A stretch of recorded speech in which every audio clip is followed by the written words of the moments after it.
This is a special day for China. It's a day of the grand celebration. The city with a history of more than 3,000 years is marking Victory Day to remember China's victory in the war of resistance against Japanese aggression in the Second World War, as well as the world's triumph over fascism. And standing now at Chang'an Avenue, the central axis of the capital, are the thousands of troops from the Chinese People's Liberation Army's 3 branches waiting for President Xi Jinping's inspection.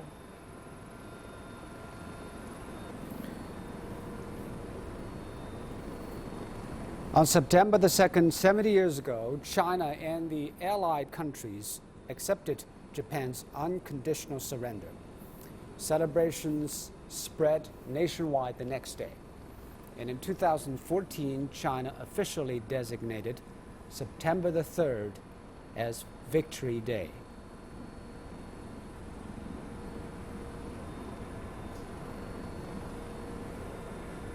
In modern history, Japan actually waged 2 wars against China, but each had totally different outcome. In the Sino-Japanese War of 1894 to 1895, which was primarily fought on the seas, the entire Beiyang fleet, one of the Qing imperial court's prized naval forces, was completely wiped out. And the signing of the Treaty of Shimonoseki to end the war saw Japan receive a huge indemnity from China, and which stoked its militaristic embers and desires. In 1931, Japan again invaded China. This time, it pushed deep inland, conducting mass killings and tipping the nation into peril. Now we have songs, patriotic songs. The ceremony will begin. Let's listen to some patriotic songs. During the war, people of all circles fought against Japan in their own way. Many patriotic songs were written to inspire people to fight for national salvation. What you hear now is the Kangda Academy anthem. Well, Kangda actually refers to the military and political university of resistance against Japanese aggression. The song is the anthem for the university and also the PLA, National Defense University now. It was written in 1937 at the order of Chairman Mao Zedong. In 1936, the former body of the Resistance University moved with the Central Committee of the Communist Party to its resistance base in Yan'an in northwest China. And later it changed its name and adopted a new anthem.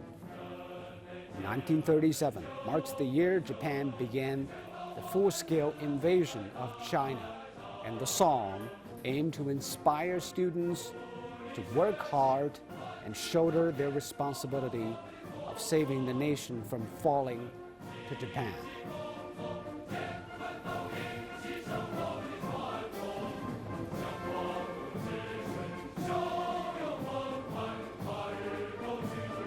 Military band and chorus numbering more than 2,400 now open the celebration with the songs and their band playing.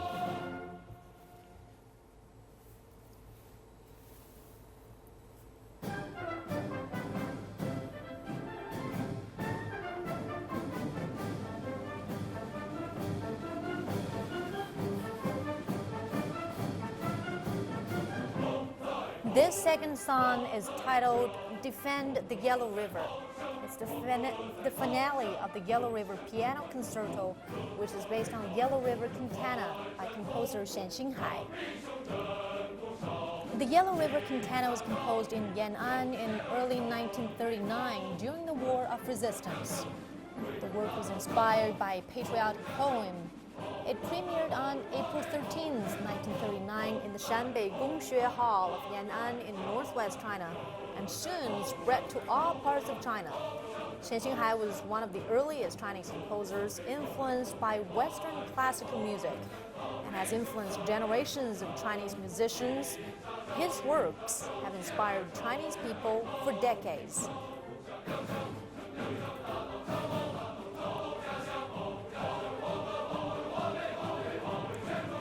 This is an internationally known Chinese work that combines Western music methodology with Chinese source materials.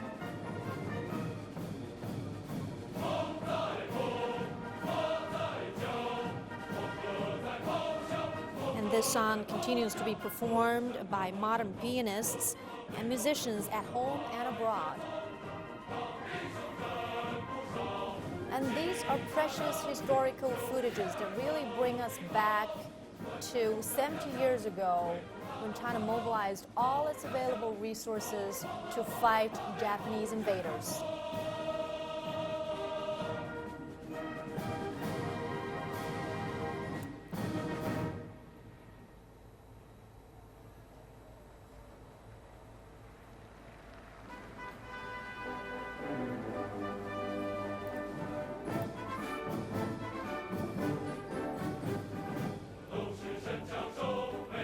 And this is a song a lot of Chinese are very familiar with, the Guerrilla Song.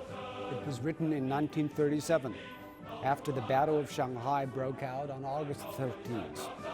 In that year, artists and musicians from Shanghai formed their own performance groups and traveled all over the country to promote the theme of national salvation and resistance against Japanese aggression. Composer He Luting was one of the members of such groups. The composer went to the front line in northwestern Shanxi province, where he had some direct contact with the 8th Route Army led by the Chinese Communist Party. Realizing the importance of guerrilla warfare in fighting against the Japanese, the composer created this piece in the winter of 1937. And this song soon spread all over China. In 1938, the song was adapted into a chorus. The song describes the Chinese army's battling tactics at the early stage of the War of Resistance, and it is being served as one of the classics of Chinese patriotic songs.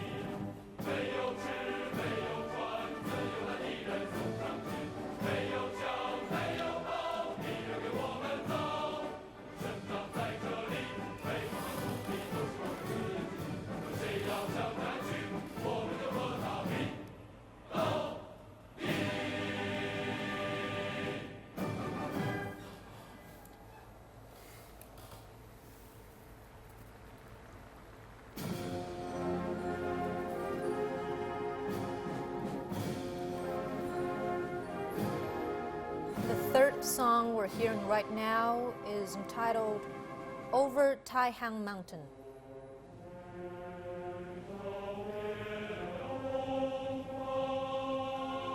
It was written by Gui Taosheng and music composed by Shen Xinghai in 1938.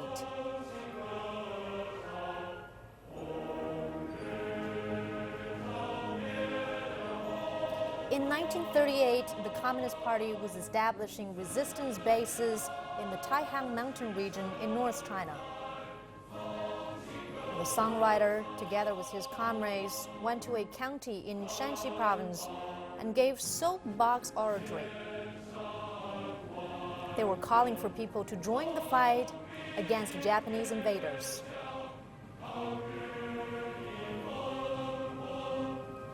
And the soapbox oratory was well received. As a result, the 8th Route Army's local branch expanded from some 300 troops to more than 1,000.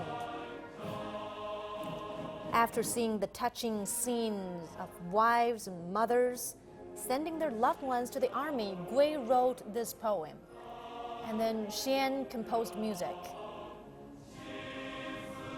This song quickly spread across the nation, inspiring countless people to join the fight.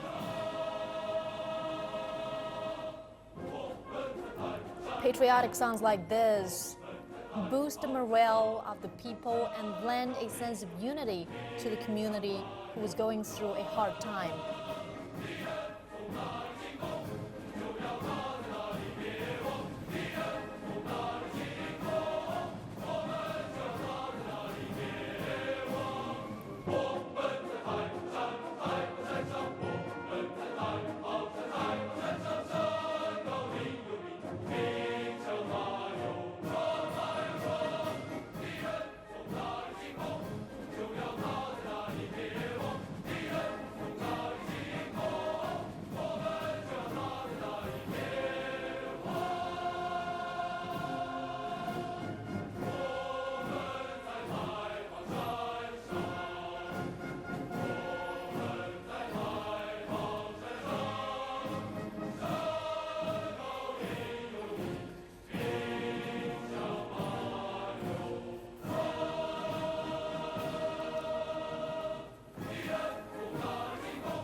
Military Band will be performing 5 songs today, and this is the 4th song being performed.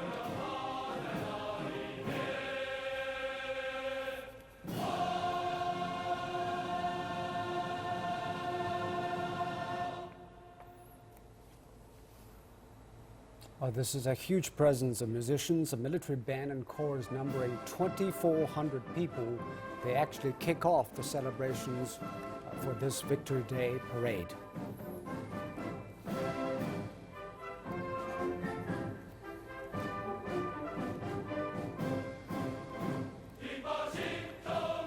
What we hear now is a contemporary song. It's called Song for Strong Army.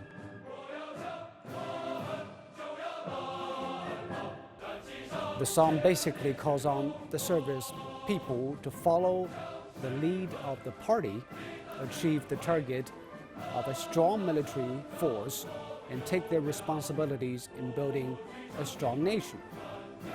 The song comes as China pursues reforms and opening up to build a strong military.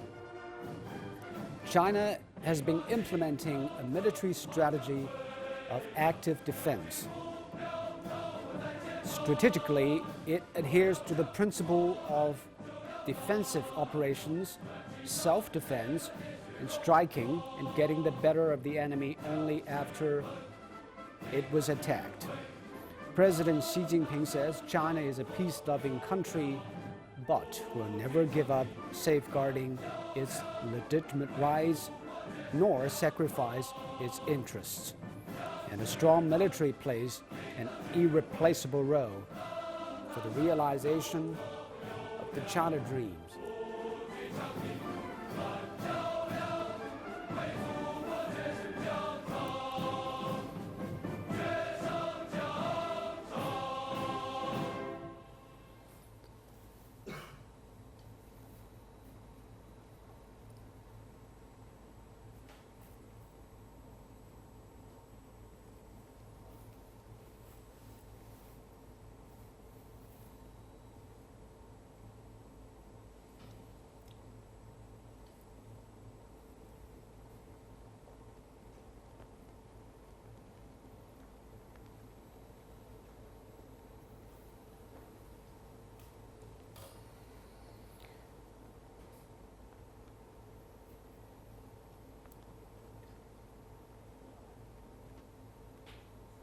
You're now watching the live broadcast of the 70th anniversary of the end of the Second World War, and we are going to see a military parade on Tiananmen Square in a short while.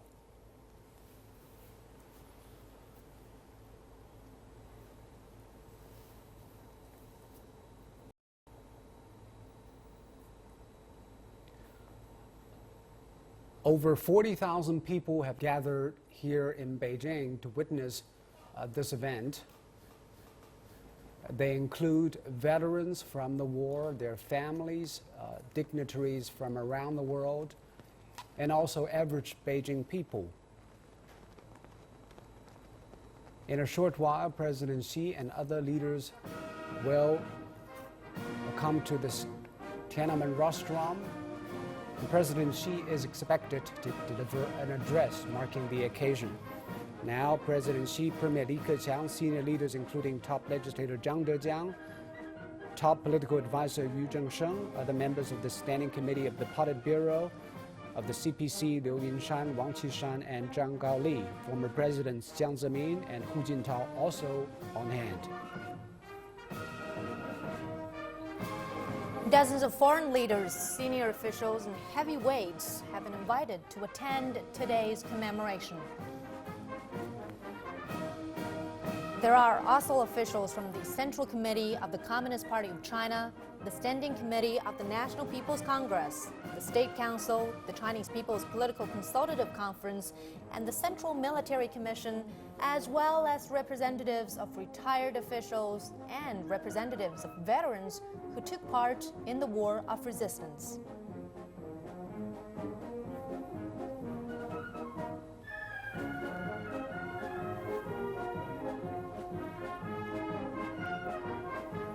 Over 40,000 people from all walks of life, and you see right there, veteran from the war.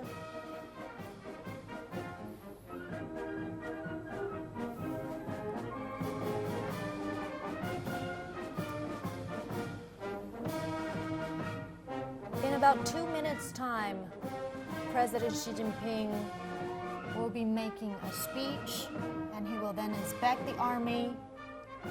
And after that, the army will parade in formations, marching through the Chang'an Avenue, right underneath the Tiananmen rostrum.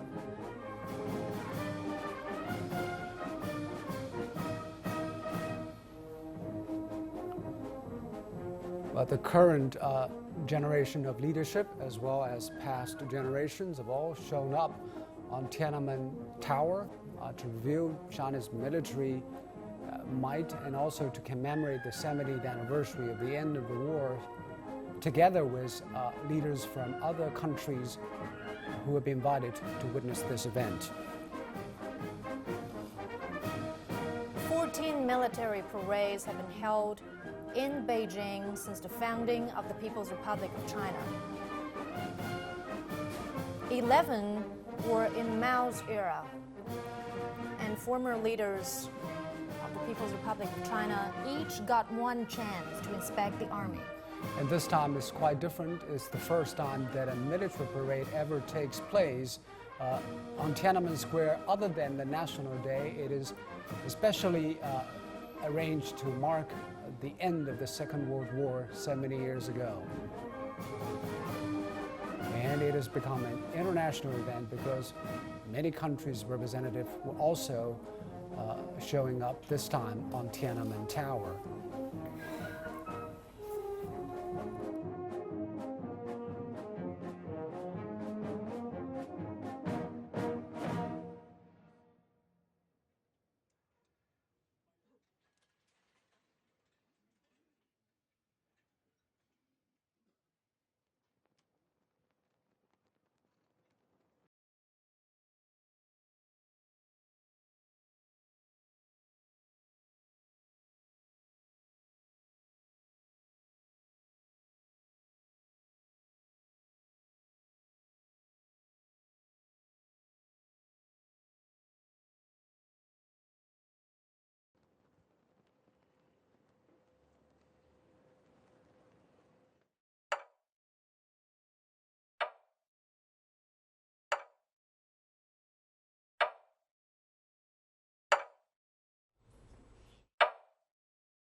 The commemoration of the 70th anniversary of the victory of the Chinese People's War of Resistance against Japanese aggression and the World Anti-Fascist War now begins.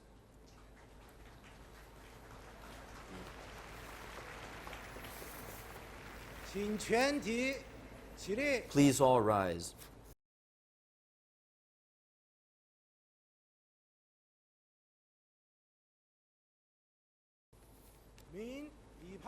Fire the gun salute.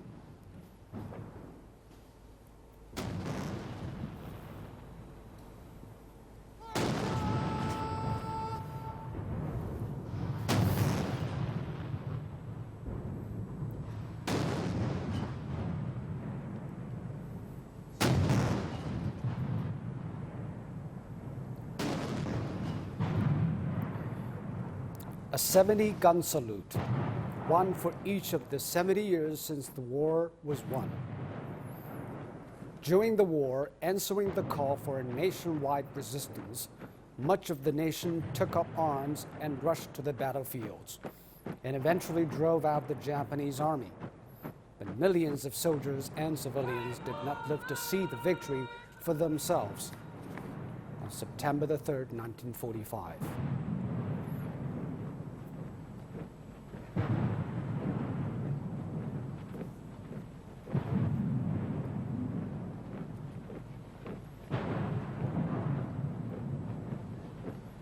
And today's gun salutes honor those who gave their lives for peace.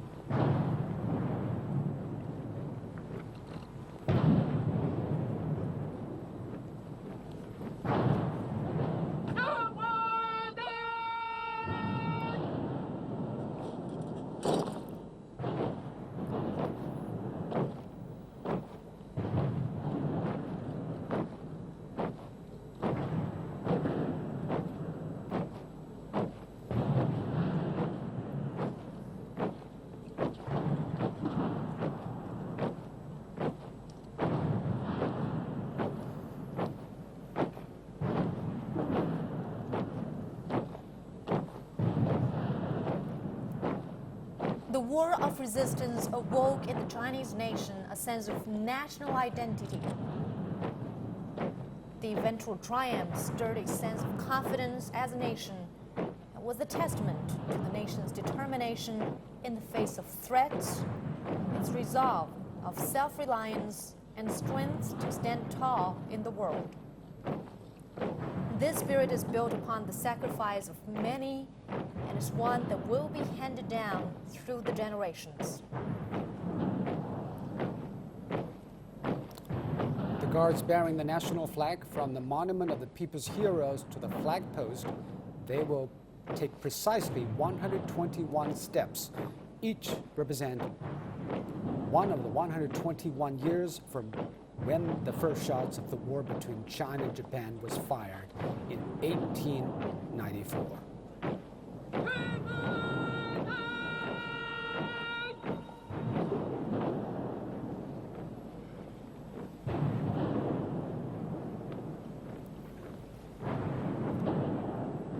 Next, the national flag will be raised as the national anthem is sung.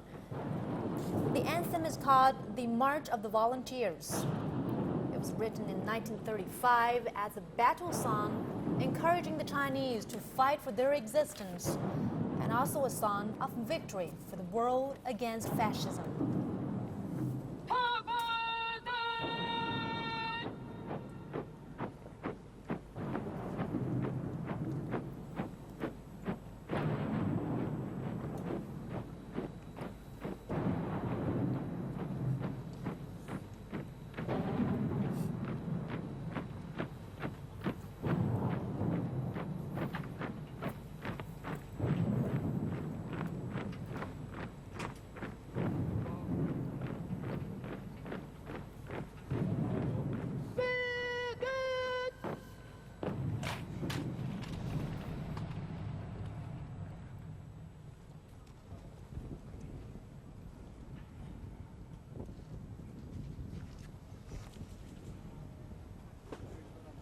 Raise the national flag and sing the national anthem of the People's Republic of China.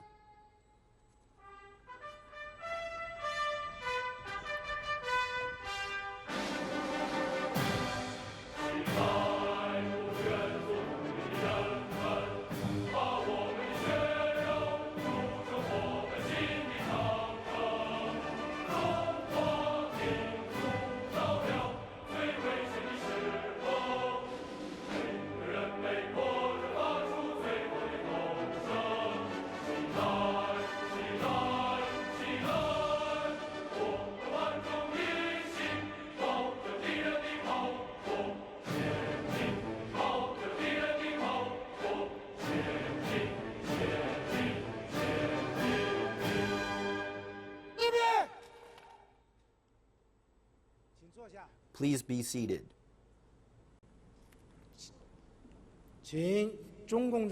I'm privileged to invite Comrade Xi Jinping, General Secretary of the CPC Central Committee, President of the People's Republic of China, and Chairman of the Central Military Commission, to deliver an important address.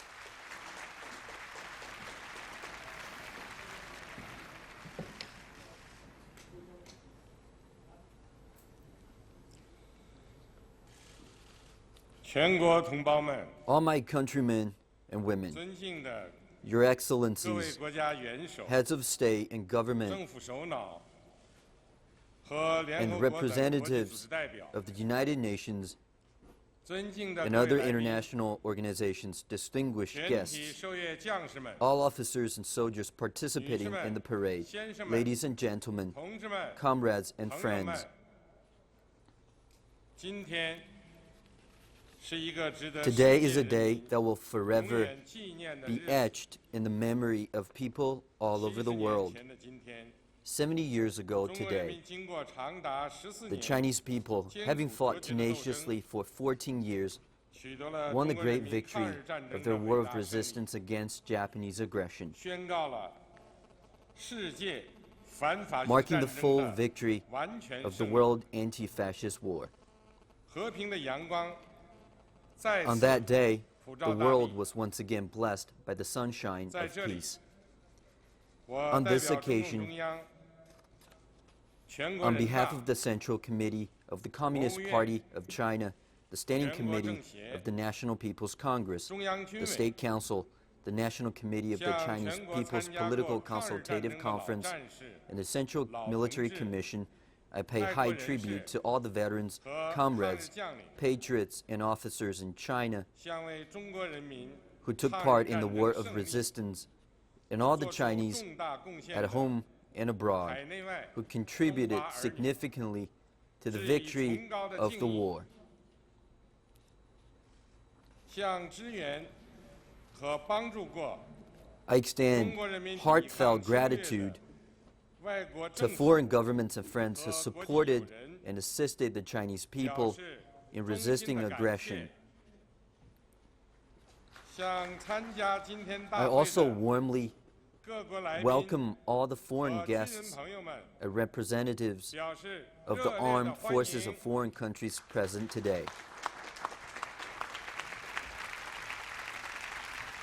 女士们、先生们、 Ladies 同 and 志们、 gentlemen, 朋友们， comrades and friends, 中国人民抗日战争 the Chinese 和 people's 世界 war 反法 of 西战争 resistance against Japanese 是 aggression 正义和 and the 邪 world 恶、 anti-fascist war 光明和 were 黑暗、 decisive battle 进步 between 和反 justice and 动的 evil, 大决战。 between light and darkness, and 在 between 那场 progress 惨 and 烈的战 reaction. 争中， In that devastating war, 中国人 the 民抗 Chinese 日战 people's 争 war of resistance 开始 against 时 Japanese 间最 aggression started 持 the 续时间 earliest 最长。 and lasted the longest. 面对侵略者， In defiance 中华 of 儿女 aggression, 不屈不挠， the unyielding Chinese 浴 people 血奋战， fought gallantly 彻底打败了日本 and 军国主 finally 义侵 won 略者， total victory against the 捍卫了 Japanese 中华民族 militarist aggressors, 5000多年发 thus 展的 preserving 文 China's 明成果， 5,000-year-old civilization 捍卫了人类和平事业。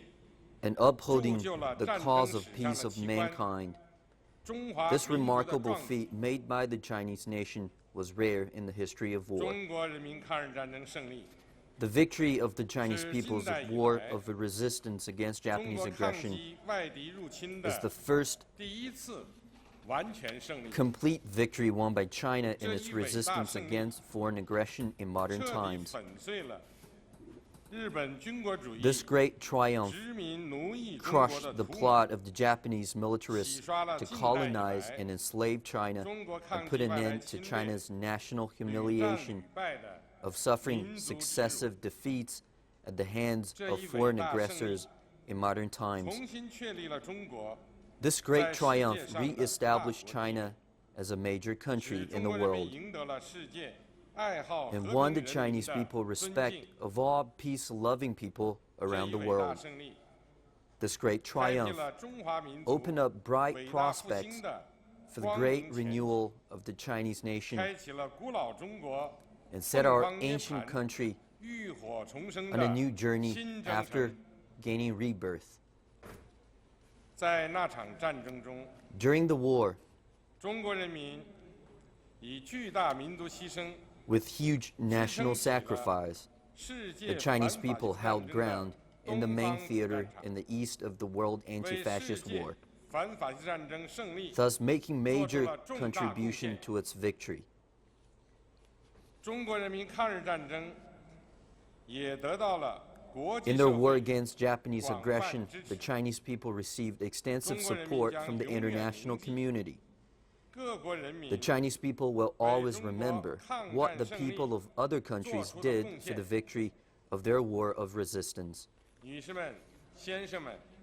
Ladies and gentlemen, comrades and friends, the experience of war makes people value peace all the more. The aim of our commemoration of the 70th anniversary of the victory of the Chinese People's War of Resistance against Japanese aggression and the World Anti-Fascist War is to bear history in mind, honor all those who laid down their lives, cherish peace, and open up the future. Ravaging through Asia, Europe, Africa, and Oceania, that war inflicted over 100 million military and civilian casualties. China suffered over 35 million casualties, and the Soviet Union lost more than 27 million lives. The best way to honor the heroes who gave their lives to uphold freedom, justice, and peace, and mourn the loss of innocent lives brutally taken during the war, is to make sure that this historical tragedy will never repeat itself. War is like a mirror. Looking at it helps us better appreciate the value of peace. Today, peace and development have become the prevailing trend, but the world is still far from tranquil. War is the sword of Damocles that still hands over mankind. We must learn the lessons of history and dedicate ourselves to peace. In the interest of peace,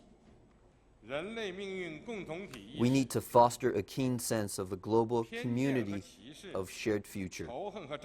Prejudice, discrimination, hatred, and war can only cause disaster and suffering, while mutual respect, equality, peaceful development, and common prosperity represent the right path to take. All countries should jointly uphold the international order and system underpinned by the purposes and principles of the UN Charter. Build a new type of international relations featuring win-win cooperation and advance the noble cause of global peace and development. In the interest of peace, China will remain committed to peaceful development. We Chinese love peace. No matter how much stronger it may become, China will never seek hegemony or expansion. It will never inflict its past suffering on any other nation.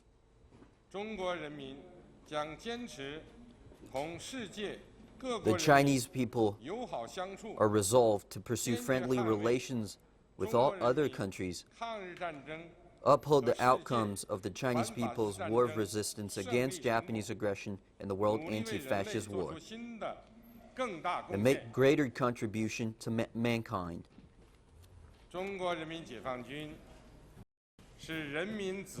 The People's Liberation Army of China is the People's Army. All of its officers, men and women, must bear in mind the responsibility of serving the people wholeheartedly, faithfully fulfill the sacred duty of protecting the nation's security and people's well-being, and carry out the noble mission of upholding world peace. Here I announce that China will cut the number of its troops by 300,000.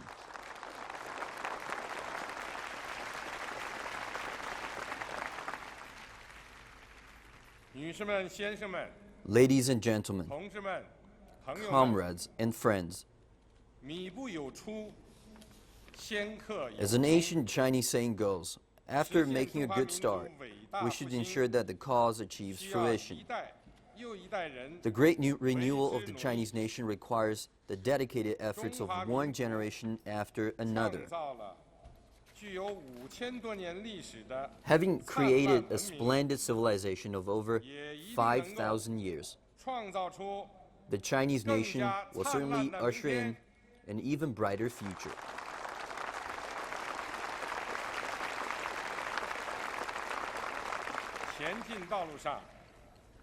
Going forward,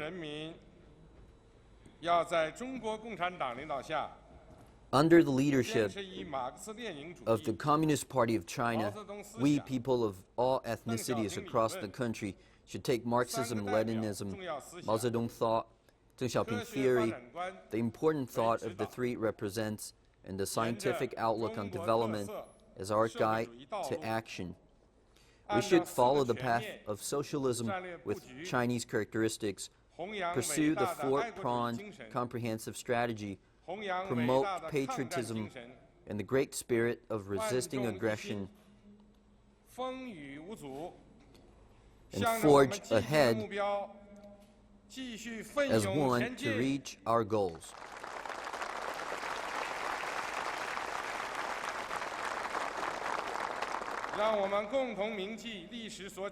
Let us bear in mind the great truth of history. Justice will prevail. Peace will prevail. The people will prevail.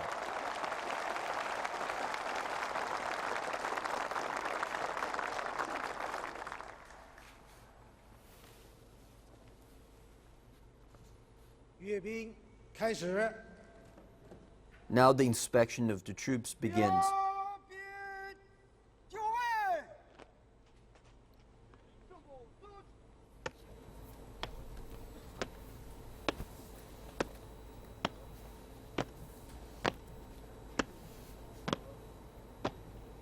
Well, the first thing we see as the parade begins is the pace setters getting into positions. These soldiers will serve as markers along the Chang'an Avenue. The marching troops will change their routines and their pace, their steps when passing. But the tradition of military processions runs deep in China. The Asian History book, the commentary of Zuo Qiuming, written more than 2,000 years ago, record the importance of parades in the offering sacrifices to ancestors as well as honoring the military. Commemorating key events in history with parades is a common international practice. Well, China has held 14 parades since the founding of the People's Republic. Today is the first to commemorate the end of both China's war and the world's. It shows our respect to history, our determination to safeguard peace.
Altogether, there are 67 formations or representative teams to today's parade.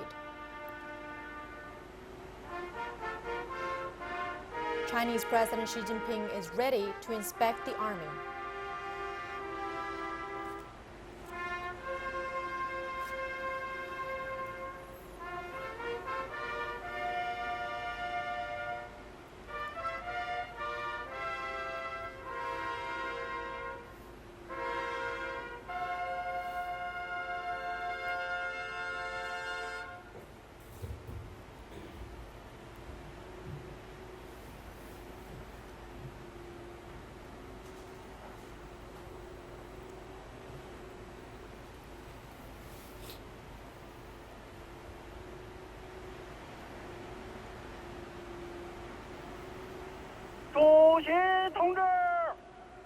Mr. President, the troops stand ready for your inspection.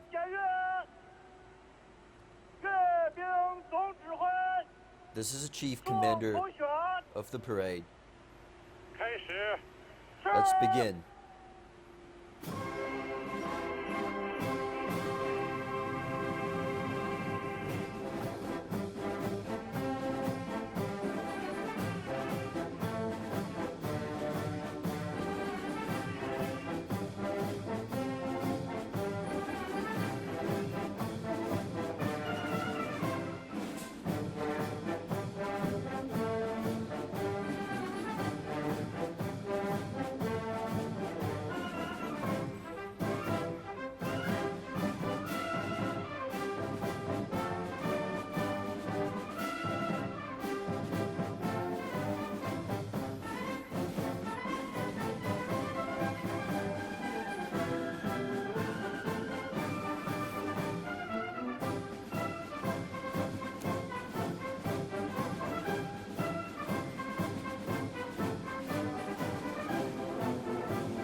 们辛苦了。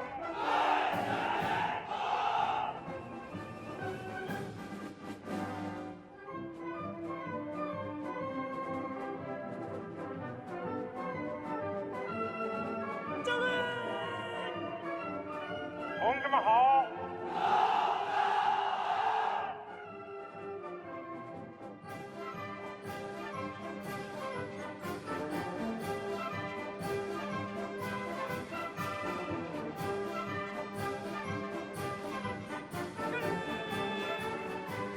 同志们辛苦了。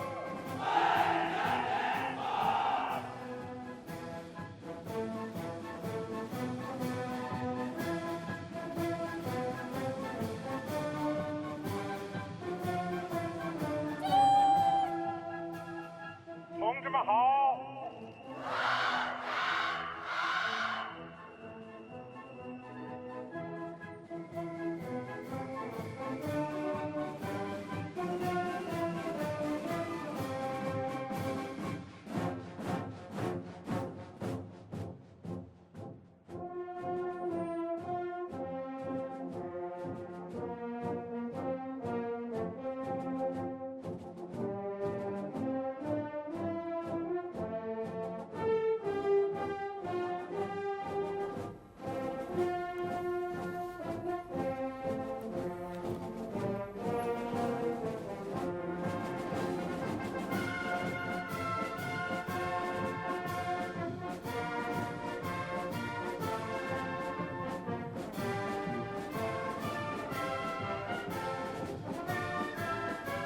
After inspecting the troops, now President Xi is returning to Tiananmen Rostrum.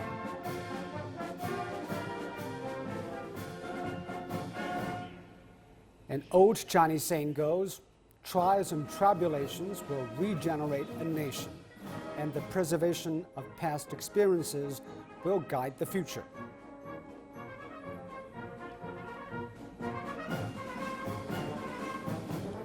Looking back at the war, victory could not be won without a spirit of national unity, nor without the defense put up by the Chinese Communist Party. The nationwide resistance was the effective weapon.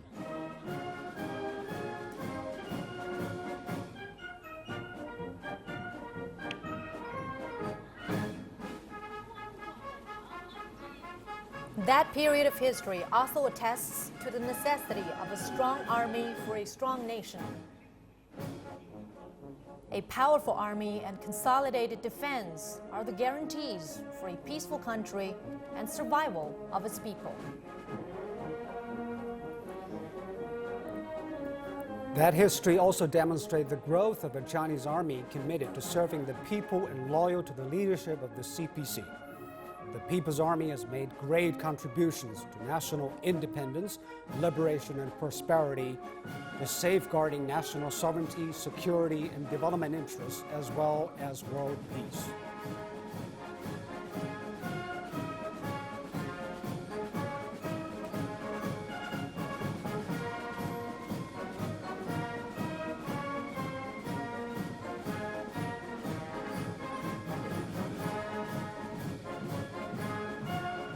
Today, the PLA has developed into a modernized, high-technology-based army consisting of multiple forces. The CPC's goal is to build a loyal, adept, and commendable force befitting of the times. Every generation of the Army shoulders the responsibility of a particular era. Today's Army is training a generation of qualified troops with tough spirit, combat capability, fortitude, and fine character.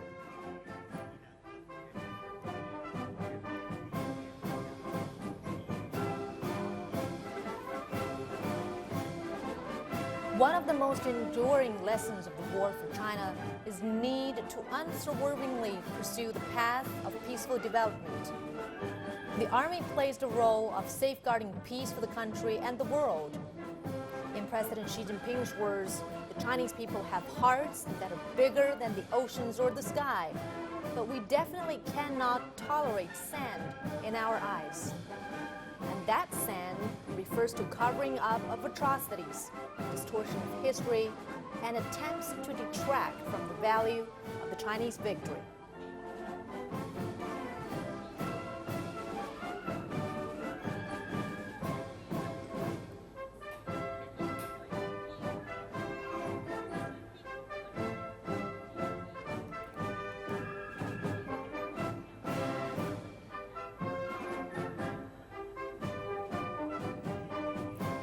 But the Chinese army has stood the test of war.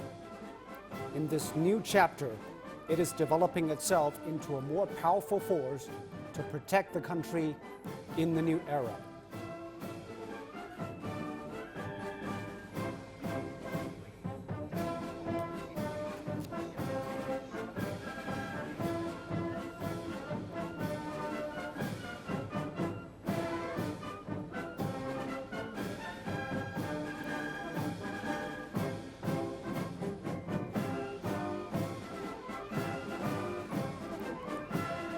Well, altogether, there are 67 formations or representative teams in today's parade.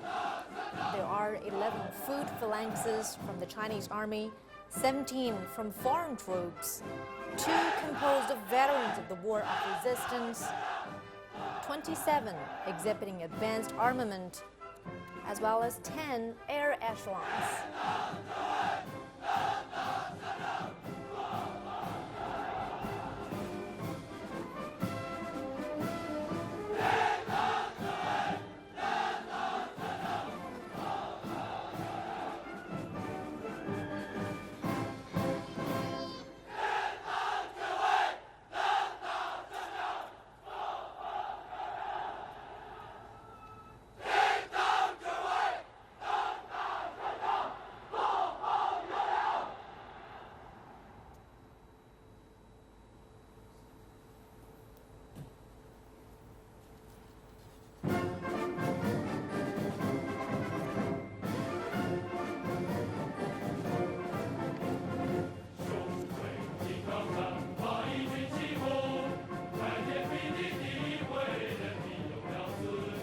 Very soon the troops will begin to march.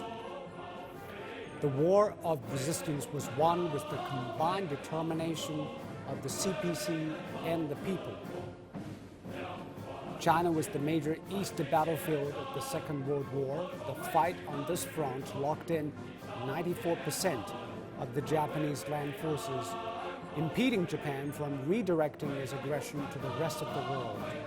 China's resistance also led to the demise of 1.5 million Japanese soldiers, which is more than 70% of the casualties Japan suffered in World War II.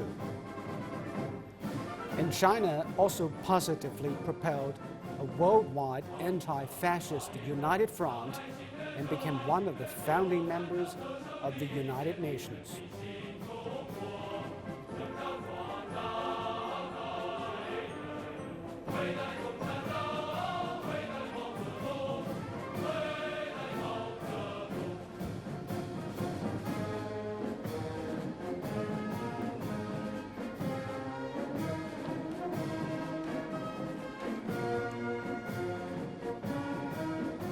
China's military and civilian casualties reached 35 million.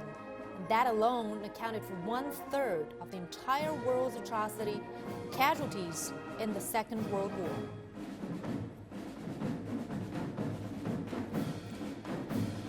China's War of Resistance supported the anti-fascist struggle in the European and Pacific theaters.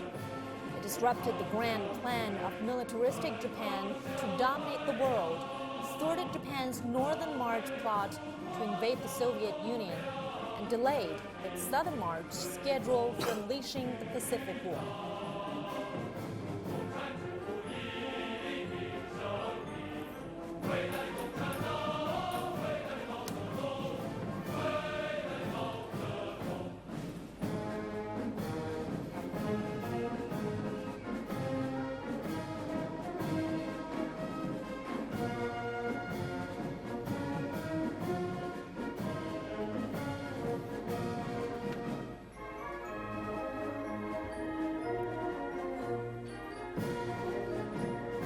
US President Franklin Roosevelt once said that without China, or if China had been defeated, many more Japanese divisions would have been deployed to other areas, and they would have been able to occupy Australia and India immediately without any trouble and then push to the Mideast.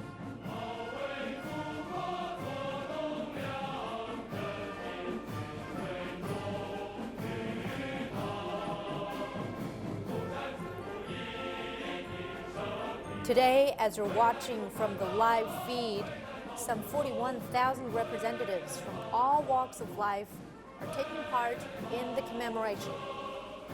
Among them are veterans, international friends of China, public figures, and exemplary figures.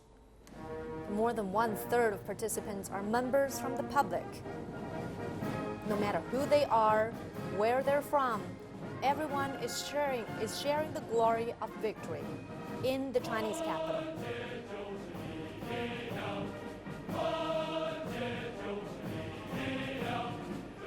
China wants to tell the world the purpose of the parade is to remember history and those martyrs who have given their lives, cherish peace, and create the future.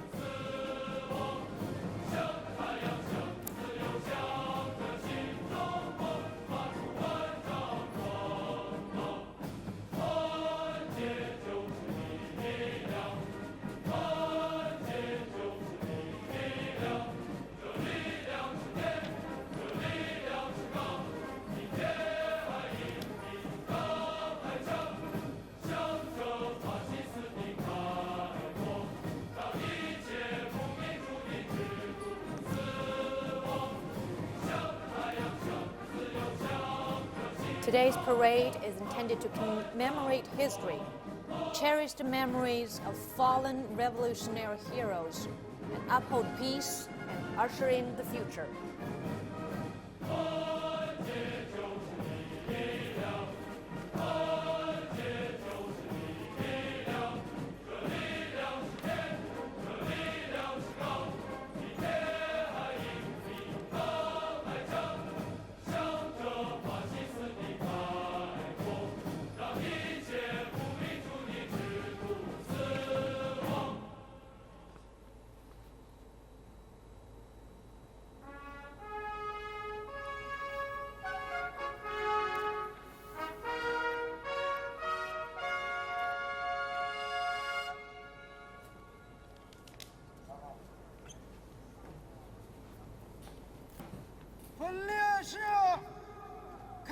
Now the parade begins.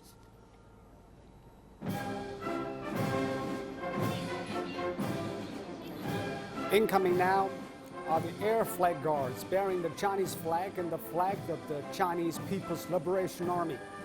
Flying in the lead is Major General Tao Binglan. We are seeing 20 other helicopters in 2 fleets soaring in. They're forming the number 70 in flight.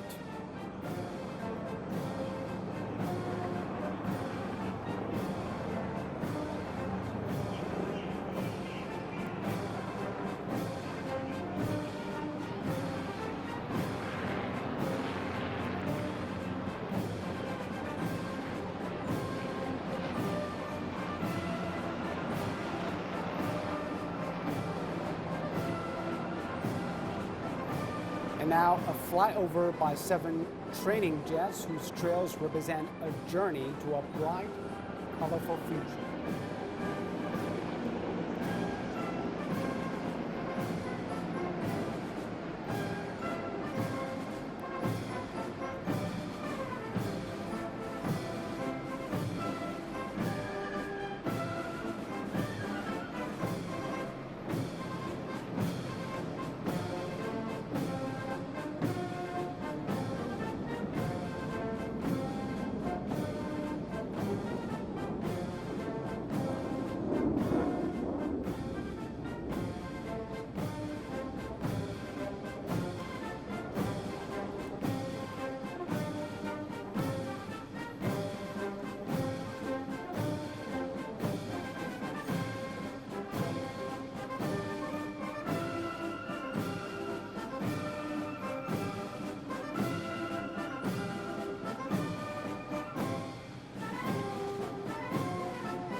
Now in these vehicles are the veterans who fought with blood, sweat, and tears for peace.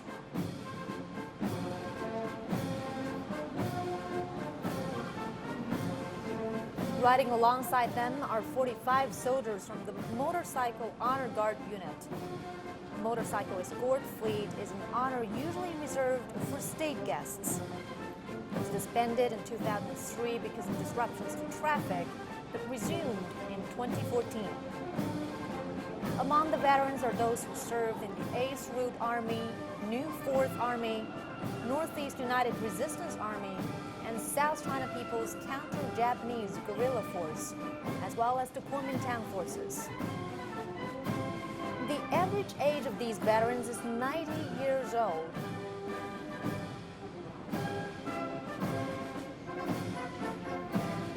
And behind them is a formation dedicated to the heroes who paid for China's victory with their lives.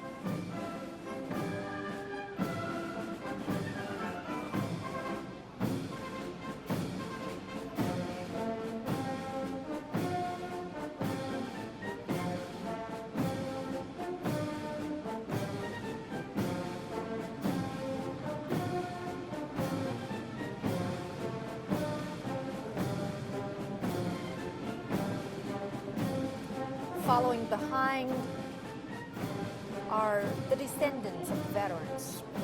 Their average age is 78 years old.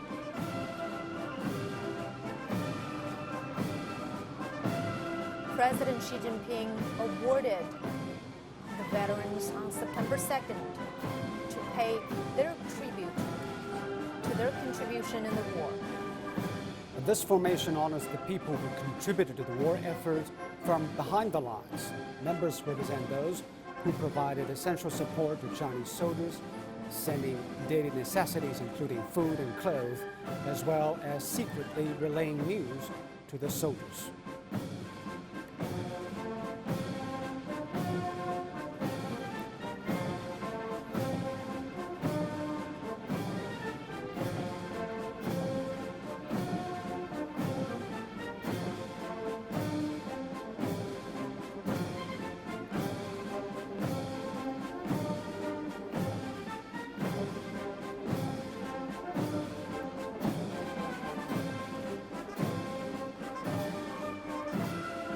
"67 formations, including 50 PLA formations and 17 formations or representative teams of foreign troops are taking part in today's parade.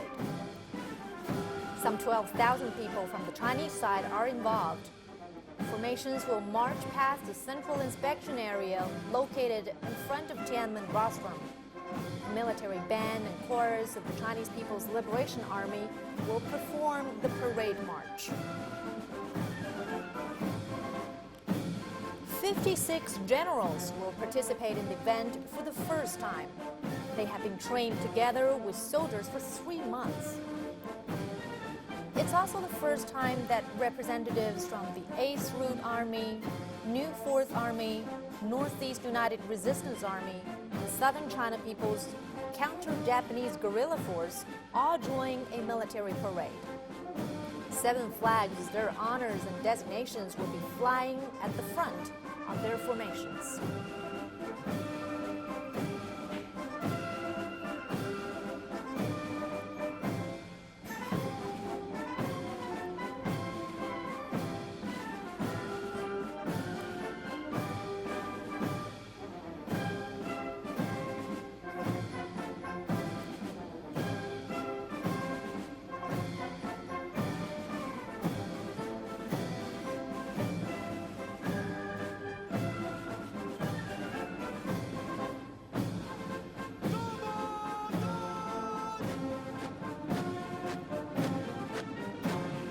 And now here comes the Honor Guards, composed of the PLA's 3 branches, the Army, the Navy, and the Air Force.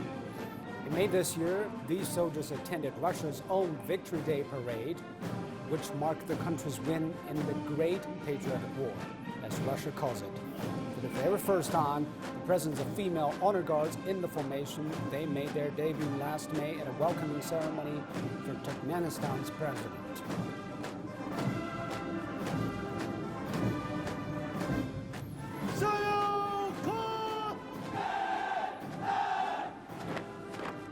Major General Zhang Haiqing and Zhao Jilu are leading the formation of the 5 heroes of Mount Langyashan.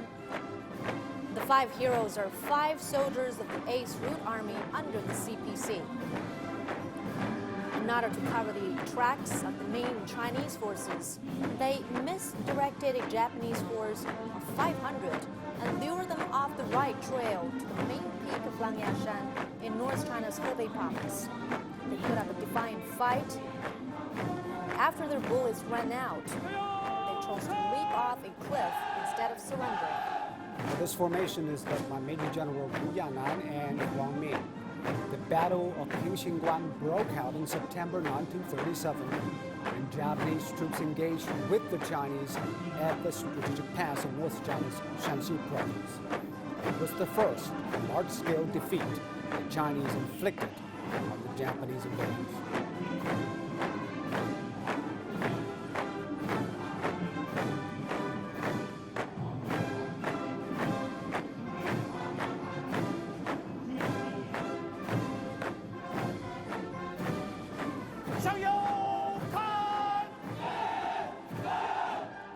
Walking down the Chang'an Avenue now is the formation of the Bayonet Company of Heroes in the 100 Regiment campaign, led by Major Generals Deng Zhiping and Gao Wei. The company is known for the hand-to-hand battle it fought with Japanese soldiers. The 100 Regiment campaign was the largest and longest strategic offensive launched by the CPC forces.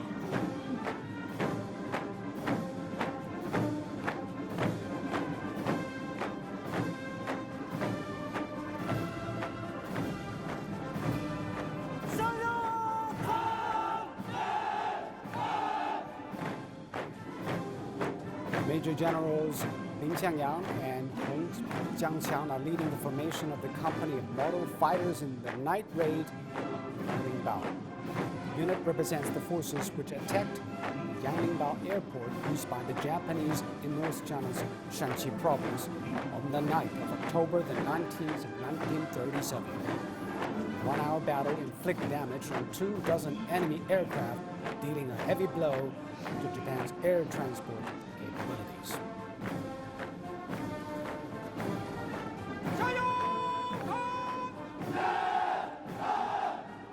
Marching forward now is the formation of the Company of Heroes of the Yanmenguan Ambush, led by Major Generals Wang Xiubin and Zhou Xigen. The company launched 2 ambushes at Yanmenguan, a pass in North China's Shanxi province, and cut off the Japanese supply line. During the 8-year war, the 8th Route Army under the CPC brought down over 1.25 million in the Japanese army.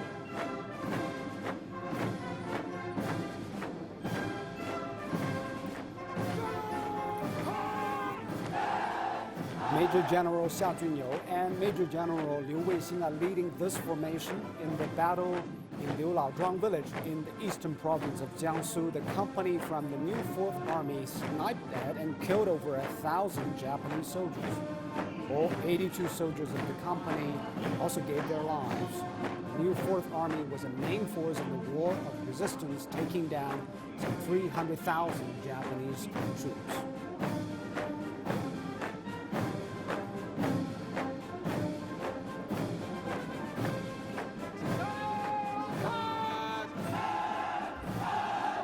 Major Generals Tian Fuping and Zhou Jianguo are leading this formation. In 1945, this company of new 4th Army launched attacks on Japanese troops in the southern part of Suxian County in East China. Only 16 of the 106 soldiers of the company survived the battle.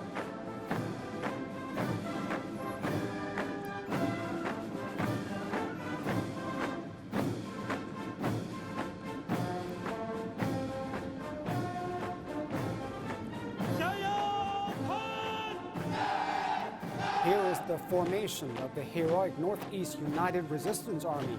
Major General Wang Chengwei and Major General Wang Yinfang are leading the formation. The Northeast United Resistance Army was the earliest resistance force formed under the CPC.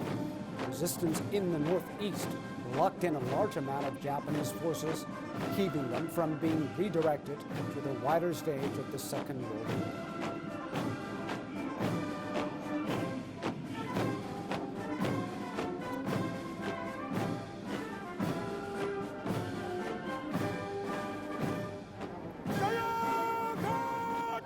Now leading this formation are Major Generals Zhu Yunxuan and Chen Xiangwen. The guerrilla column in South China was a major force fighting the Japanese from behind the enemy lines in Guangdong and Hainan.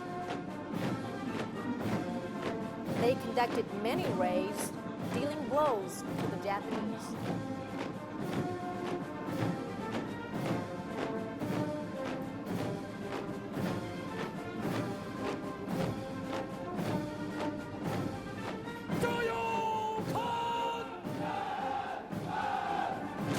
Leading the formation are Major General Xu Ping and Gong Chunyan. The People's Armed Police grew out of troops which also fought in the War of Resistance and are known for a number of valiant battles.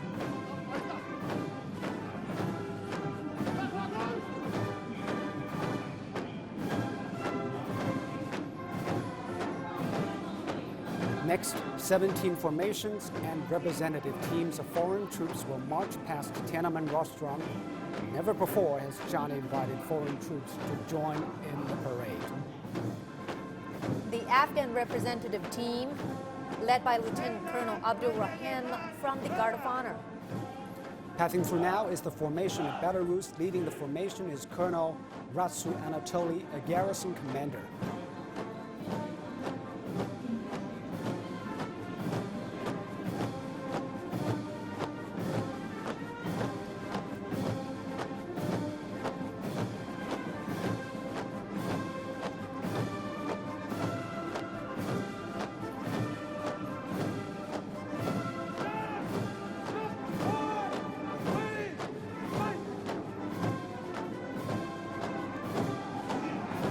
Now the Cambodian soldiers. Colonel In Hiep, Vice Captain of the Honor Guard, leads the team.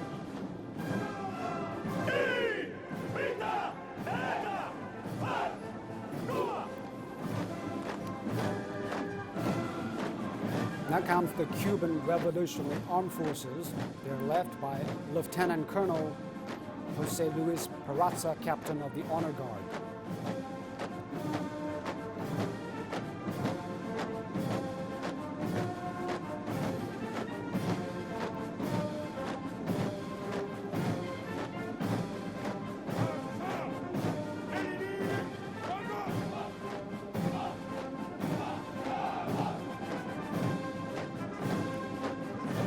Marching forward now is Egyptian formation. Colonel Ahmad Abdelaziz Mohammed Ali Al Sayyad leads the formation of Egyptian armed forces.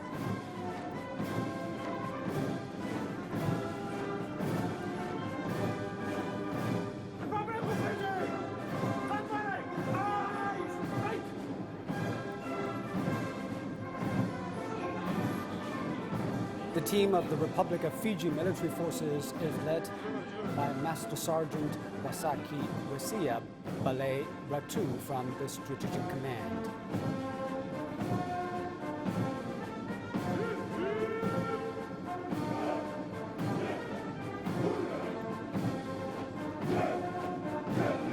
Now the formation of the Republic of Kazakhstan.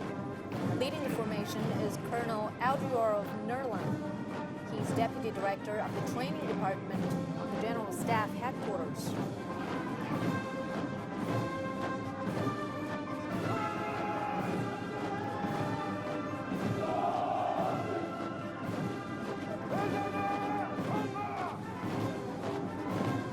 And right now is the formation from Kyrgyzstan led by Colonel Isakov Daniel.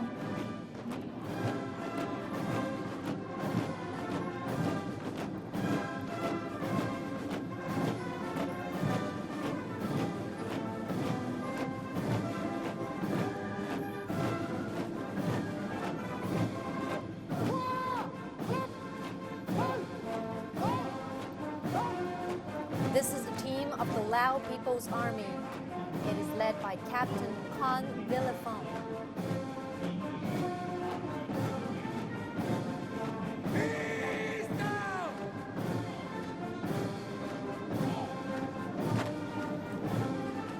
Following behind is the formation from the Mexican Armed Forces. Lieutenant Colonel Jose Carlos Luna Loaiza leads the formation.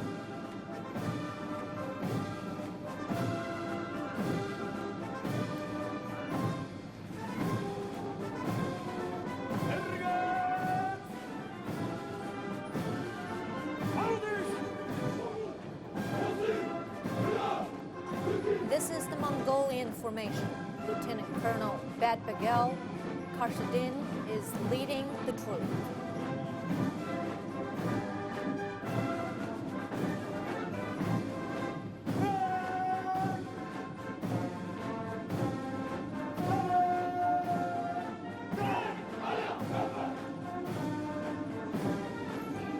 The Pakistan Armed Forces formation is led by Lieutenant Colonel Muhammad Taib.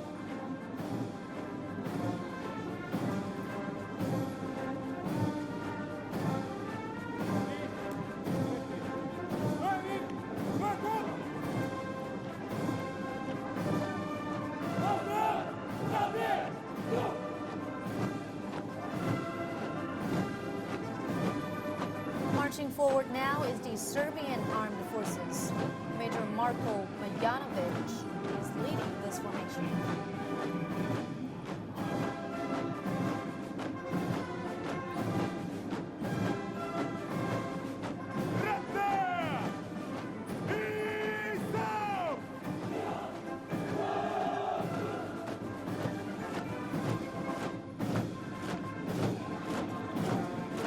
Colonel Maksumov Ihom is leading the formation from Tajikistan.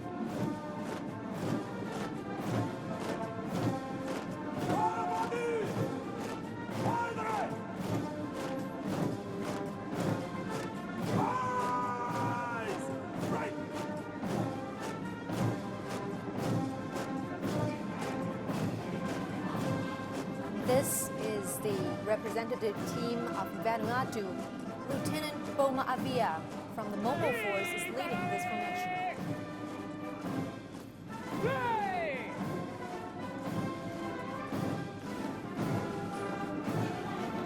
Here comes the formation from Venezuela, led by Miguel Angel Hernandez Lugo.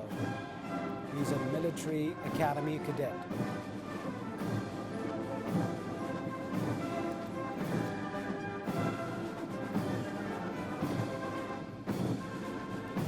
This is the Russian formation. It is led by Senior Captain Bobrov Dmitry Alexandrovich. There are 85 soldiers from the country's 154th Privachensky Independent Regiment, which serves as the official honor guard regiment of the Russian Armed Forces. The honor guards of this regiment also took part in Russia's Victory Day parade in May, were the first to march into Moscow's Red Square. The representatives of veterans of the Red Army of the Soviet Union, their descendants also attending the commemoration. 70 years ago, many foreign soldiers and international friends fought along with China, including U.S. Flying Tigers Commander Claire Chennault, Canadian Dr. Norman Bethune, and Indian Dr. Dwarkanath Kotnis.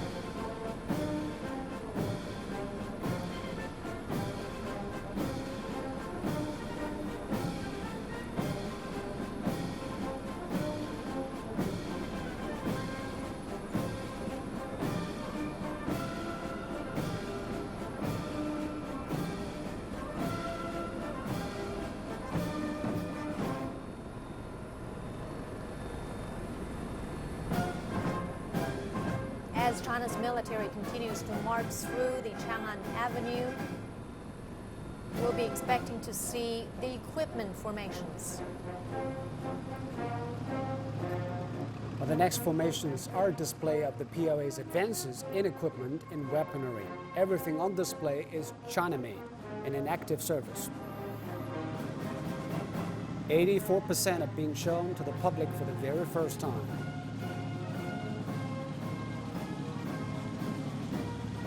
Lieutenant generals are leading the formations: Bai Jianjun, Tian Zhongzhong,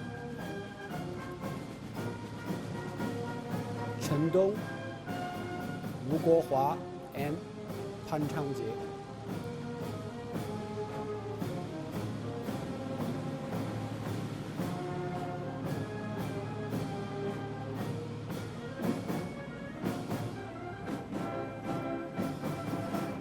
Coming into view now is the Ground Assault Unit, made up of 9 formations.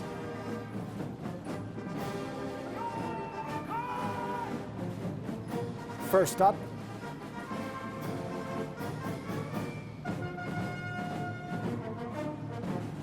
the tanks.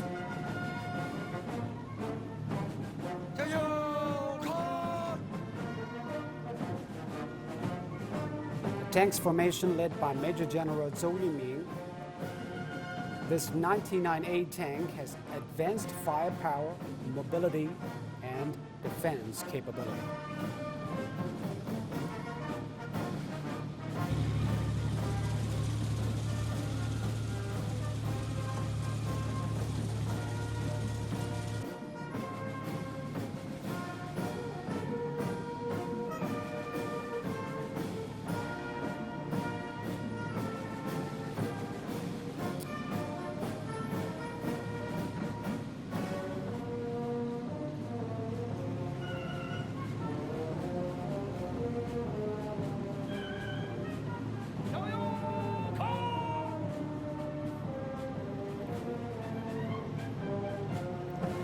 Next up, Major General Li Xiaoyan is leading this formation, the Marine Corps Amphibious Assault Vehicle formation.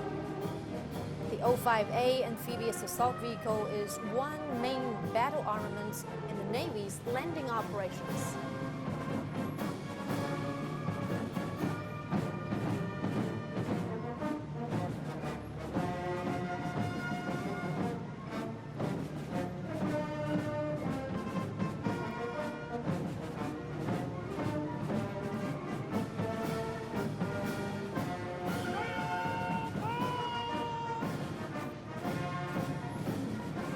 Leading the next formation is Major General Li Ming. The O-4A infantry fighting vehicles capable of mobile assault and defense on complex terrains.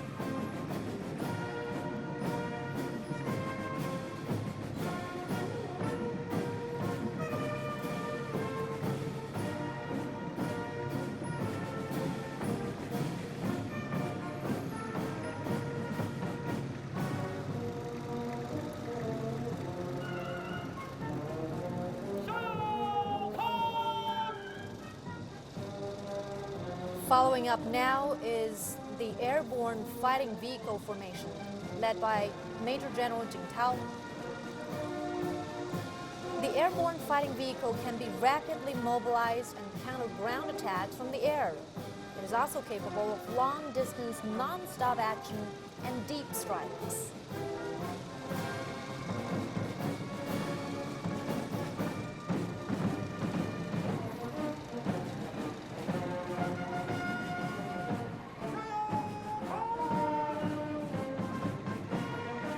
But this is the formation of anti-tank missiles. Major General Li Ming is leading the formation. We're now seeing is the HJ-10 missile system. It can accurately strike ground targets and low-speed and low-altitude flying targets.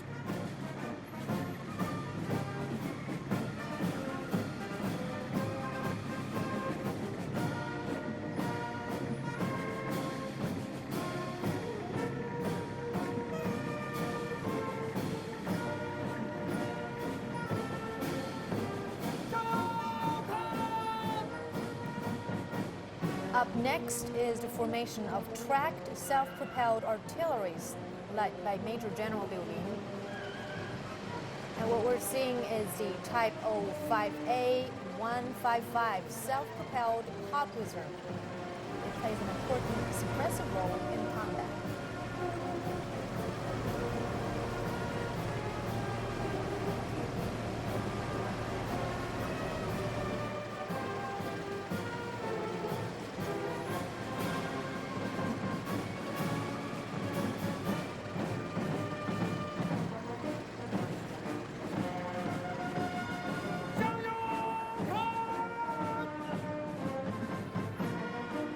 Now comes the formation of wheeled armored assault vehicles led by Major General Liu Fafeng. The Type 11 amphibious assault vehicle are mainly used for rapid deployment, capture of key areas, and rapid ground assault.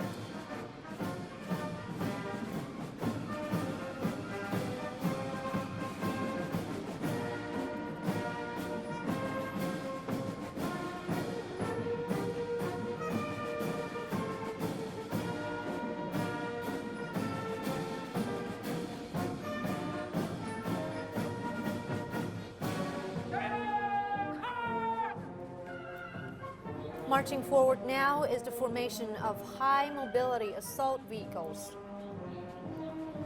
It is led by Major General Tang Jianming. Now, this defensive assault vehicle is the Chinese Army's new generation carrier of command, small arms, and mobile battle.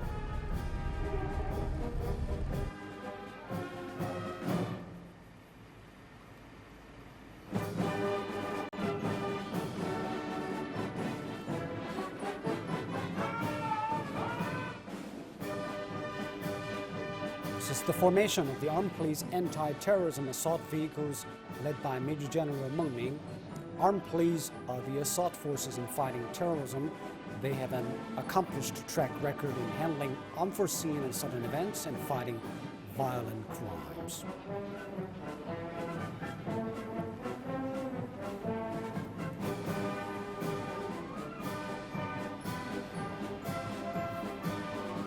Coming next is the Air Defense and Anti-Missile Module that consists of 3 formations.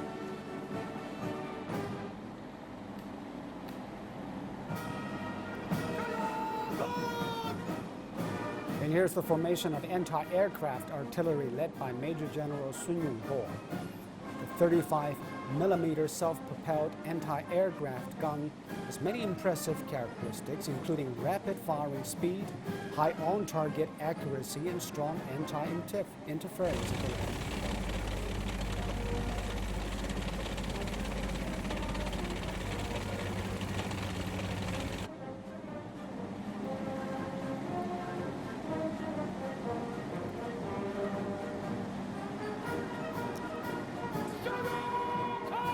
Major General Liu Mingbao is leading the first formation of surface-to-air missile.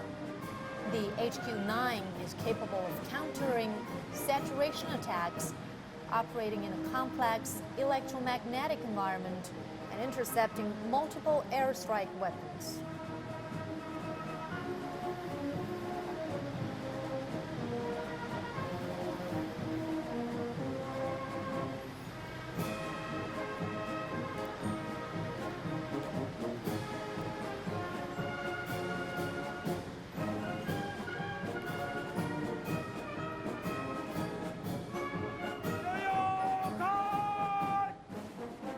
We have the second formation of surface-to-air missiles. It is led by Major General Pan Guohai. The HQ-12 surface-to-air missile is China's mid-to-high altitude air defense weapon. The HQ-6A is China's new generation terminal defense armament.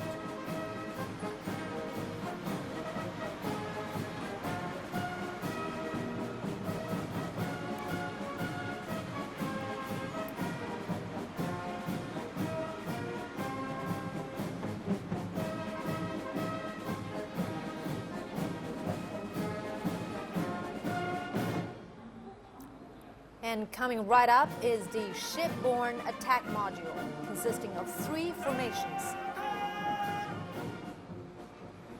Major General Huang Xinjian is leading the formation of ship-to-air missiles.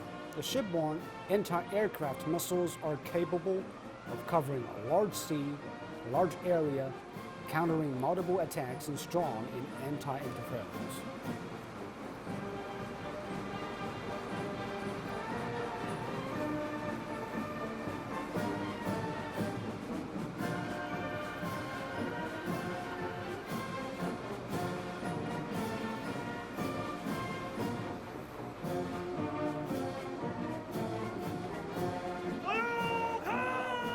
Following behind is the formation of anti-ship missiles led by Major General Liu Gengqun. They are the key players in maritime combat and are an effective means for defending sovereignty, maritime rights and interests, and are the features of a modern maritime defense system.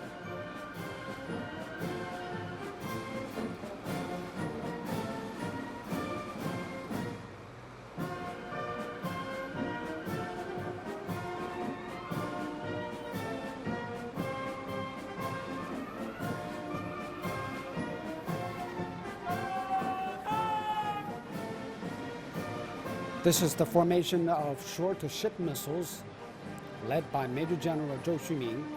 The shore-to-ship missiles have excellent mobility, strong penetration, long attacking range, and are extremely powerful.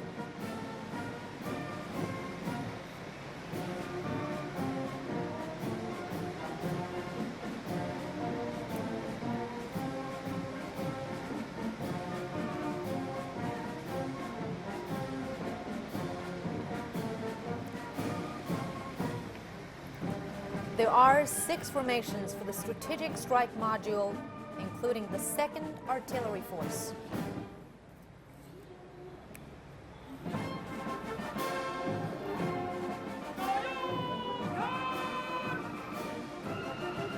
This is the formation of conventional missiles DF-15B and DF-16. Formation is led by Major General Shen Guoqiang. They are the weapon of choice for conducting short-range precision strikes.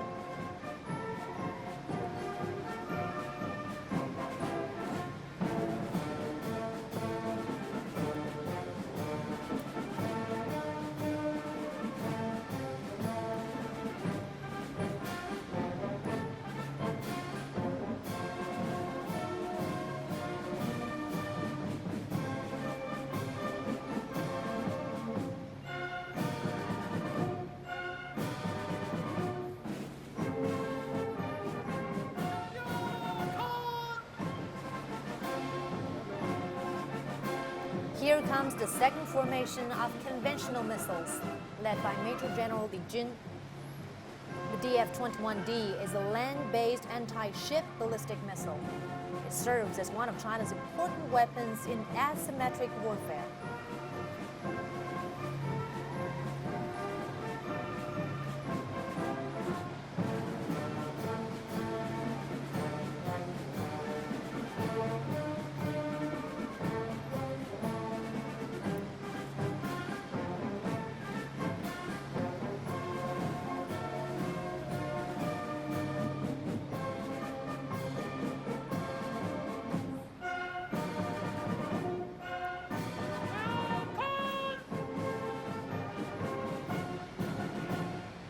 Now the 3rd formation of conventional missiles, led by Major General Liu Yuchao. The CJ-10 cruise missile is capable of stealth penetration, compound guidance, consecutive attacks, and high precision. It can inflict powerful damage. It is one of China's main battle armaments.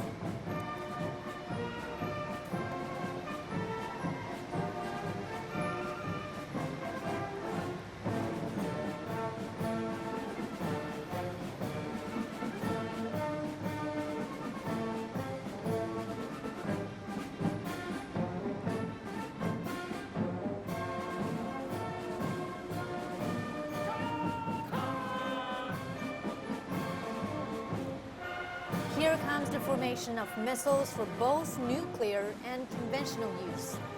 It's led by Major General Xue Jinfeng.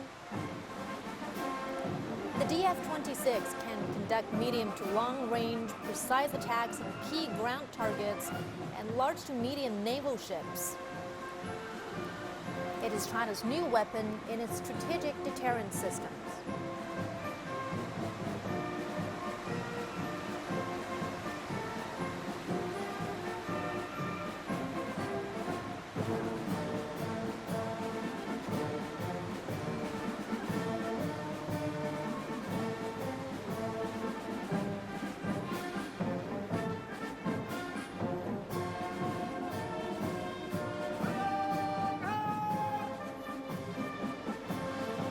And this is the first formation of nuclear missiles. It is led by Major General Wang Dingfang. What we are seeing now is DF-31A, a solid-propelled intercontinental ballistic missile. The DF-31A, it is an important strategic armament in maintaining national security and world peace.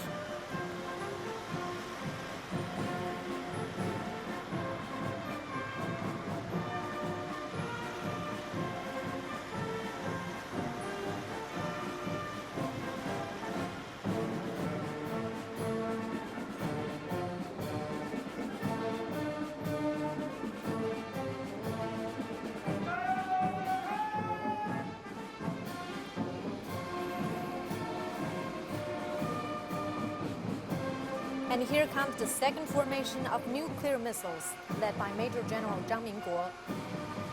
The DF-5B is an intercontinental ballistic missile. It is a shield in the defense of national sovereignty and national dignity.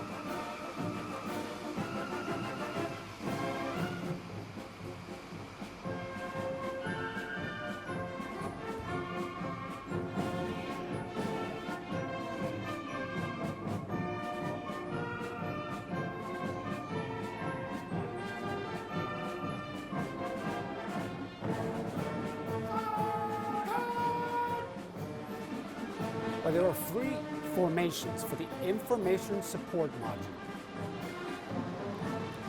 Now is the early warning radar formation led by Major General Hou Haitao.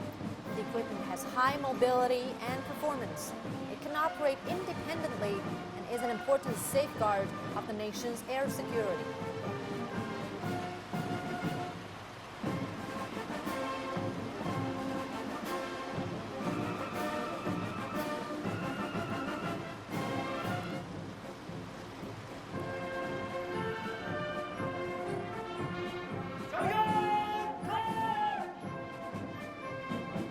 And here comes the unmanned aerial vehicle formation led by Major General Li Tiantian. The UAV unit provides new means for the military to handle diversified tasks. It is multifunctional, covering reconnaissance, guides, strikes, strategies, campaigns, and tactics.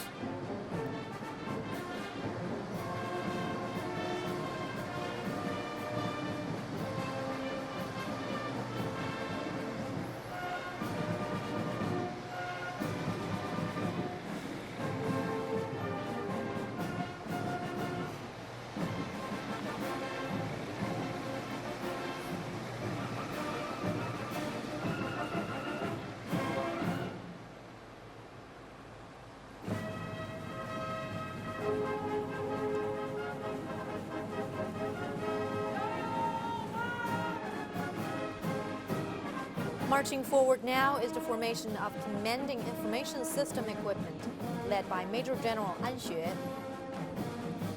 China has established a unified command system that engages the three armed forces and integrates different networks and elements.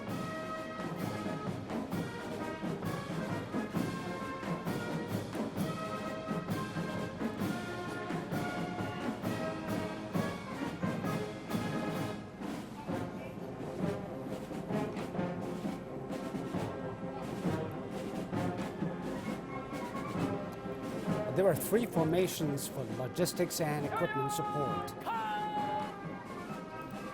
Here comes the logistics support formation led by Major General Li Gong. China is speeding up the construction of a new generation logistics support system and upgrading its capability with the aim of securing all-round modern logistics.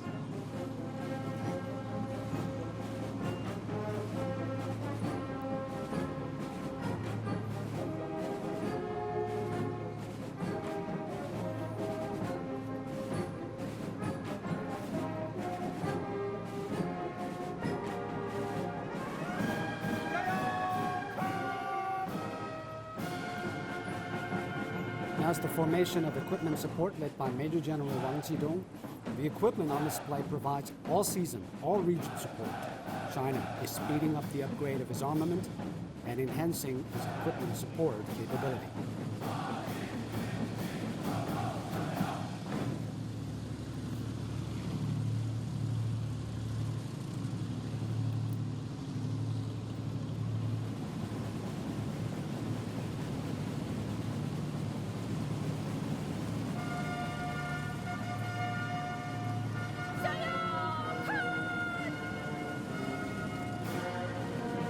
This formation is the Bethune Medical College, led by Major General Tian O. It's made up of students from the school, and the school is named after Canadian Dr. Norman Bethune, who came to China as a frontline surgeon for the 8th Route Army during the War of Resistance. The Chinese military says it's carrying on the spirit of Bethune in its expansion of mobile medical services.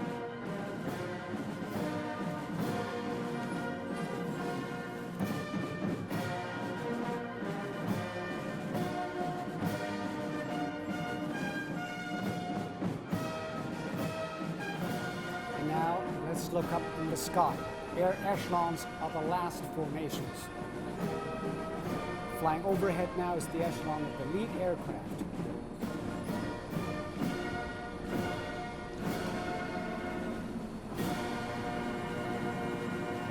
There's KJ-2000 early warning aircraft and 8 J-10 escort fighters. Lieutenant General Zheng Chuliang is the commander. The bi-aerobatic team is flying the J-10 fighters.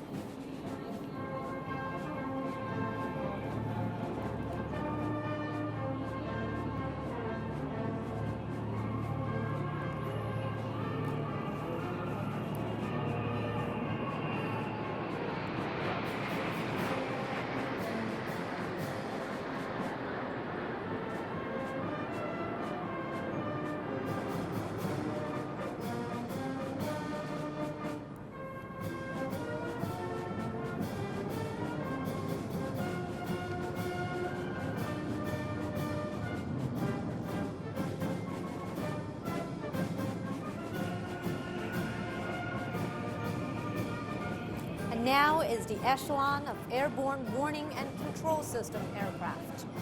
It consists of 1 KJ-500 early warning aircraft, 2 Y-8 transport aircraft, 4 J-10 and 4 J-11 fighters.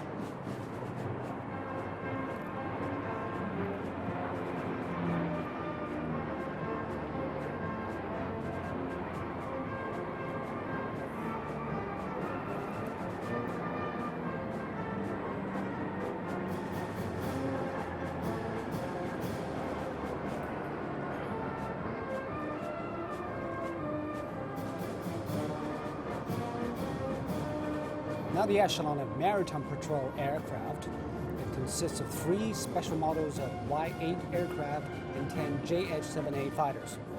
They are important in the Chinese Navy's aerial reconnaissance, early warning, command and control.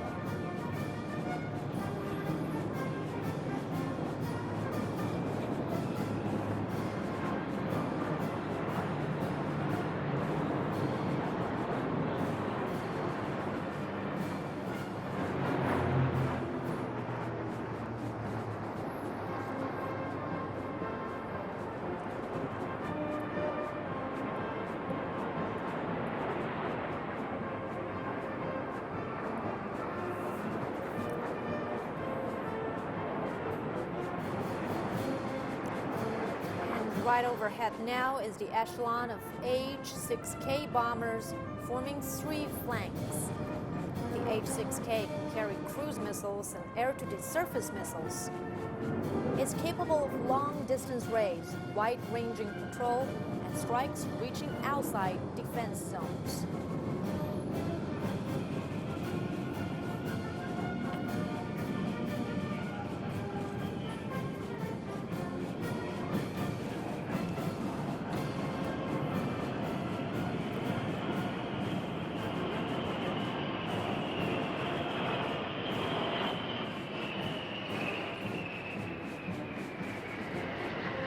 Following is the echelon of tankers, 2 HY-6 refueling tankers and 4 J-10 fighters. Mastering area refueling is a huge boost to the fleet's long-distance mobility and battle sustainability.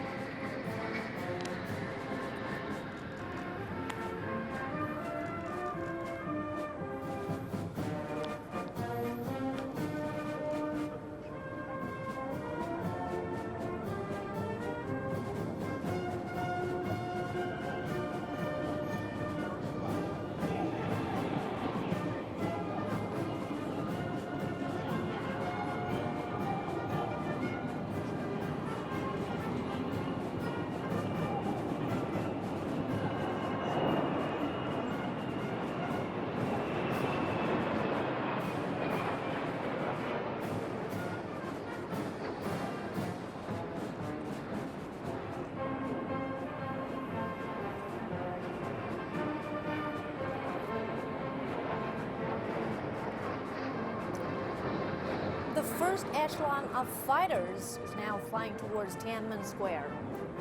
There are 12 J-11B fighters forming 3 sub-echelons.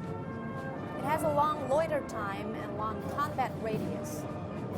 It's also capable of beyond visual range air combat and close-range combat.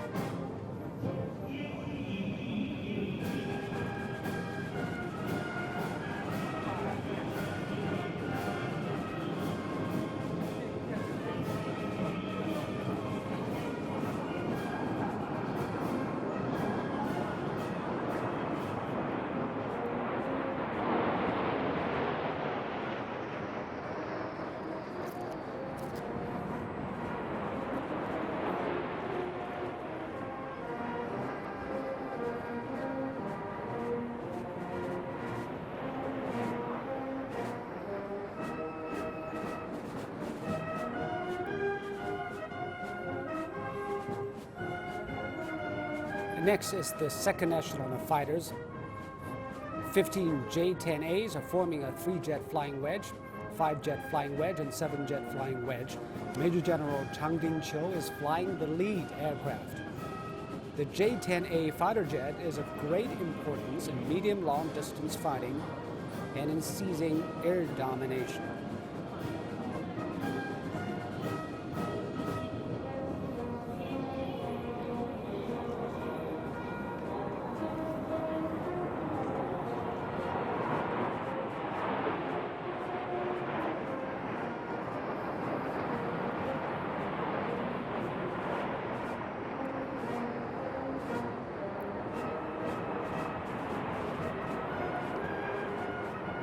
The echelon of carrier-based aircraft consists of 5 J-15 fighters. The J-15 fighter has successfully conducted ski jump, takeoff, and arresting gear landing on an aircraft carrier. It marks the breakthrough of China's fixed-wing aircraft turning from land-based to carrier-based. It lays a solid foundation for building up Chinese aircraft carriers' fighting capability.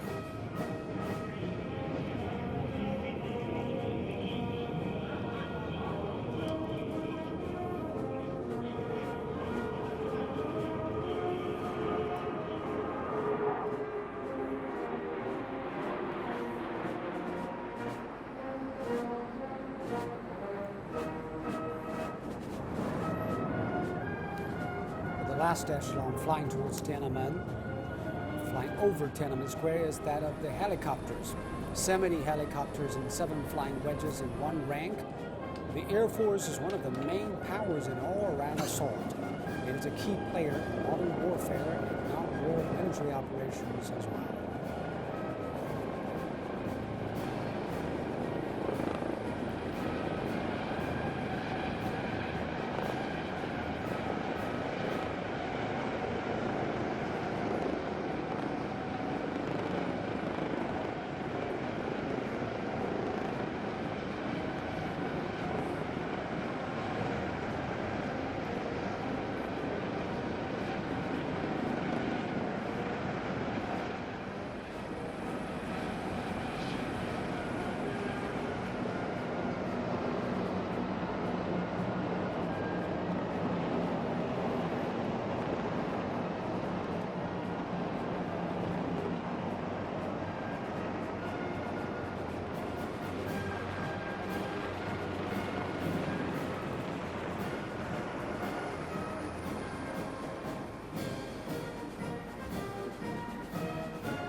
The 70,000 doves of peace represent the Chinese people's wish for world peace.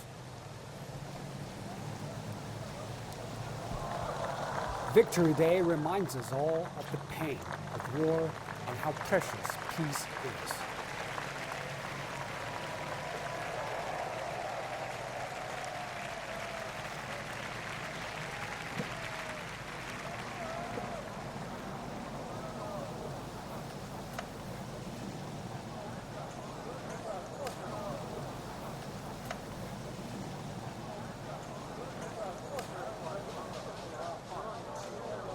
President Xi Jinping laid out the two 100-year goals.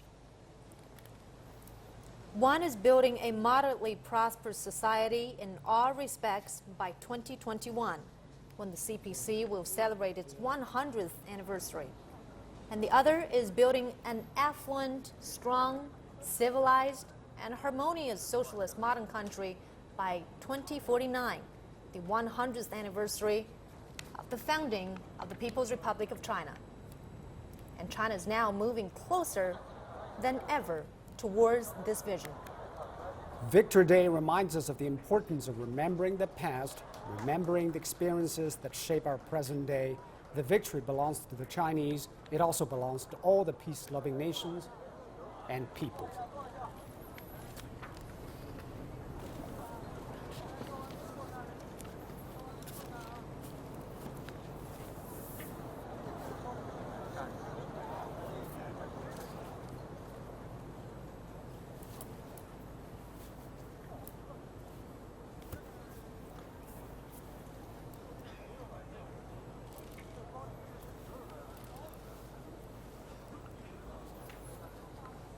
The commemoration of the 70th anniversary of the victory of the Chinese people's war of resistance against Japanese aggression and the World Anti-Fascist War now concludes.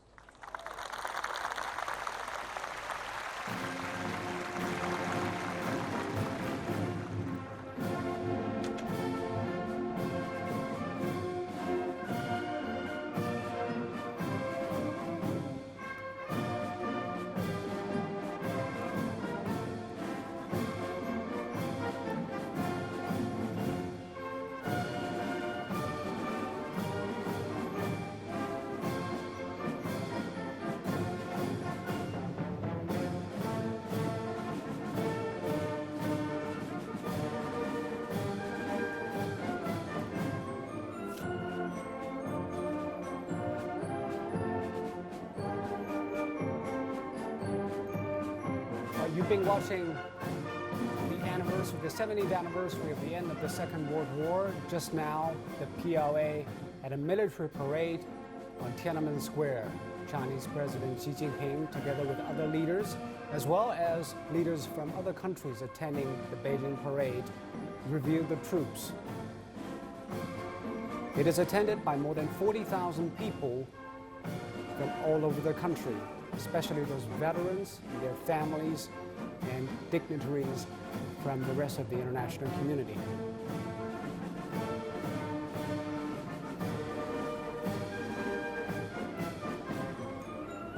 And President Xi also delivered an address ahead of the military parade, expressing China's wish to maintain peace, to remember those war heroes, and look forward to a future that will be blessed with peace-loving people.